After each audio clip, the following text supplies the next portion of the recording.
ناظرین السلام علیکم۔ آج کی ویڈیو میں ہم بات کرنے والے ہیں بھارت اور اسرائیل کے بیچ ہونے والے ایگریمنٹ کی، جس کے ذریعے سے ہزاروں فلسطینی اپنی جاب سے محروم ہونے والے ہیں۔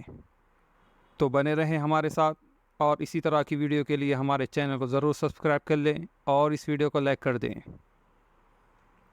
اسرائیل اور بھارت کی کئی نیوز ویب سائٹس نے اس خبر کو شائع کیا کہ اسرائیل نئی دہلی کے ساتھ اقتصادی اور سیاسی تعاون کو گہرا کرتے ہوئے تعمیراتی اور نرسنگ کی صنعتوں میں ملازمت کے لیے بھارت سے 10,000 ورکرز کو اسرائیل لانے کے لیے تیاری کر رہا ہے۔ رپورٹس میں کہا گیا ہے کہ یہ ورکرز مرحلہ وار اسرائیل پہنچیں گے اور وہاں پر تعمیراتی اور نرسنگ کے شعبوں میں کام کرنے والے فلسطینیوں کی جگہ لے لیں گے۔ ابتدائی طور پر 2,500 ہندوستانی ورکرز اسرائیل پہنچیں گے، پھر اس تعداد میں مرحلہ وار اضافہ کیا جائے گا۔ اسرائیلی اور بھارتی حکام کے درمیان لیبر کے حتمی معاہدے پر تیزی کے ساتھ کام کیا جا رہا ہے۔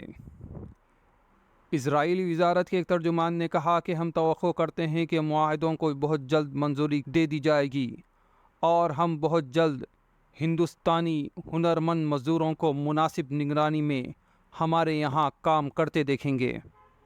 ناظرین، آپ کو بتا دیں کہ پچھلے مہینے کی ہی شروعات میں اسرائیل کے وزیر خارجہ نے ہندوستان کا دورہ کیا تھا، جہاں پر انہوں نے اپنے ہندوستانی ہم منصب ہندوستان کے وزیر خارجہ جے شنکر کے ساتھ تقریباً 42,000 ہندوستانی ورکرز کو اسرائیل لانے کے لیے ایک معاہدے پر دستخط کیے تھے، جن میں سے 34,000 ورکرز تعمیراتی شعبے میں کام کریں گے، جبکہ 8,000 ورکرز نرسنگ کے شعبے میں کام کریں گے۔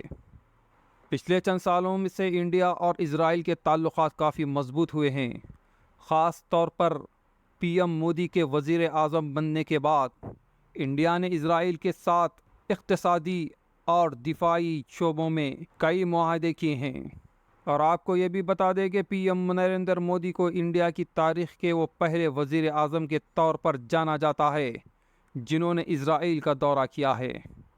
2017 میں پی ایم مودی نے اسرائیل کا دورہ کیا تھا اور اس دورے میں فلسطین کو انہوں نے نظر انداز کر دیا تھا، جس کے بعد اس سال جنوری میں ہندوستان کے اڈانی گروپ نے $1.2 بلین میں اسرائیل کے حیفا پورٹ میں 70% شراکت داری حاصل کر لی تھی۔ ناظرین، ماہرین کا کہنا ہے کہ اسرائیل فلسطینی معیشت پر اثر و رسوخ اور کنٹرول کے لیے ورک پرمٹ کو بھی باقاعدگی کے ساتھ استعمال کرتا ہے، اور وہ وقتاً فوقتاً ایسے اقدامات کرتا رہتا ہے جس کے ذریعے وہ فلسطینی معیشت کو اپنے کنٹرول میں رکھے۔ آپ کو یہ بتا دیں کہ ویسٹ بینک اور غزہ کے تقریباً 1.5 لاکھ سے زیادہ فلسطینی اسرائیل میں کام کرتے ہیں، جن میں سے زیادہ تر کی ملازمتیں تعمیراتی شعبے سے وابستہ ہے، اور ان میں سے اکثر لوگوں کو خطرناک حالات اور استحصال کا بھی سامنا کرنا پڑتا ہے۔ مغربی کنارے کے تقریباً نصف کارکن ورک پرمٹ حاصل کرنے کے لیے بروکرز کو ماہانہ تقریباً $750 ادا کرنے پر مجبور ہیں۔ اسی دوران اسرائیل کے فلسطینی شہریوں کو بھی اپنے سیاسی اقدامات کی وجہ سے امتیازی سلوک کا سامنا کرنا پڑتا ہے۔ 2021 میں جب اسرائیل اور فلسطین کے علاقوں میں بڑے پیمانے پر مظاہرے کیے گئے تھے، اس وقت اسرائیلی آجروں نے عام ہڑتال میں حصہ لینے والے سینکڑوں ورکرز کو اپنی نوکری سے نکال دیا تھا۔ بہرحال ناظرین، اسرائیل اب فلسطینیوں کے ارد گرد اپنا گھیرا اور تنگ کرتا جا رہا ہے، جس کے لیے اس نے اس بار بھارتی مزدوروں کو چنا ہے، جو دھیرے دھیرے فلسطینیوں کو ان کی نوکریوں سے محروم کریں گے اور ان کی جگہ وہ نوکریاں حاصل کر لیں گے، اور فلسطین مزید غربت اور افلاس کا شکار ہوتا چلا جائے گا۔ ناظرین، اس ویڈیو میں بس اتنا ہی۔ آپ کی کیا رائے ہے اس بارے میں ہمیں کامنٹ میں ضرور بتائیں۔ ہمارے چینل کو سبسکرائب کریں، اس ویڈیو کو لائک اور شیئر کریں۔